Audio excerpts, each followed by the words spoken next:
और सीधे आपको लिए चलते हैं कांग्रेस की प्रेस कॉन्फ्रेंस।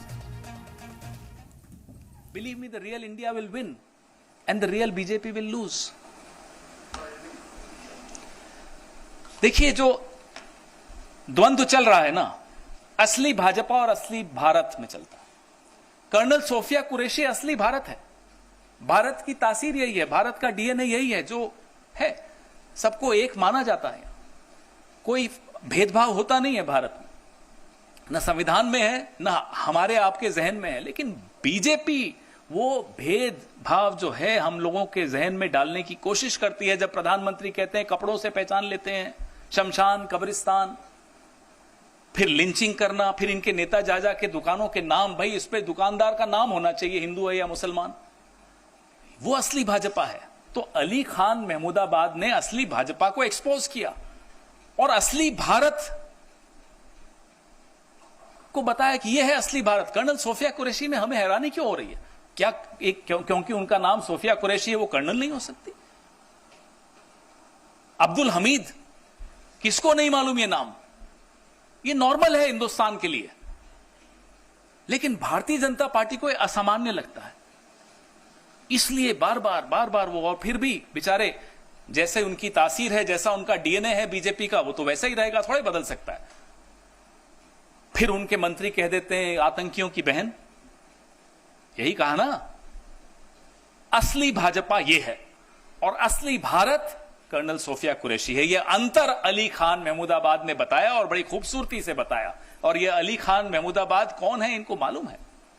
मुझे नहीं लगता इस सरकार को ज्यादा पढ़ने लिखने से मतलब है, होता तो शायद थोड़ा समझदारी से काम लेते। इनके नाना भारत के पूर्व विदेश सचिव जगत मेहता, अटल बिहारी वाजपेयी जब विदेश मंत्री थे तो जगत मेहता उनके विदेश सचिव थे। इनको बाद में 2001 या 2 में पद्म भूषण भी मिला। ये एक एकेडमिक व्यक्ति है, स्कॉलर है, इतिहासकार है। और उनकी फेसबुक पोस्ट आपने भी देखी होगी, मैंने तो 3-4 बार पढ़ी कि भी इसमें गलत क्या है। फिर मैंने और साथियों से पूछा क्या कोई और फेसबुक पोस्ट है जिस पर एफआईआर? बोले नहीं, इसी पर हुई है। क्या गलत है साहब? हम भी कहते हैं कि लिंचिंग के खिलाफ हम आवाज उठाएंगे, नहीं होने देंगे इस देश में, क्योंकि कोई मुसलमान है आप उसको जाकर दाढ़ी नोच लोगे, उसको मारपीट करोगे, कैसे बर्दाश्त होगा? लिंचिंग किसी की भी हो गलत है, कोई भी करे गलत है। तो ये आवाज उठाना मुझे लगता नहीं है कि गलत था, बहुत सही था। हम उनके साथ हैं। कौन बोल रहा है? Sir, US, you have referred to President Trump's various remarks on the ceasefire. So, do you think that there is any point in sending a delegation to US, and will they be successful in turning around the US opinion? Well, the idea is to expose Pakistan in the global community. I mean, we were shocked. We in the Congress were shocked. I think every single Indian was shocked that in the middle of the conflict, the IMF releases the funds to Pakistan. How is it allowed? Where is our foreign policy? Then they started lying that a no vote is not allowed. That's absolutely incorrect. There have been several instances where no vote was cast by us also. So, even if a no vote was not allowed, for a moment let's believe, though it's wrong, but let's agree with them.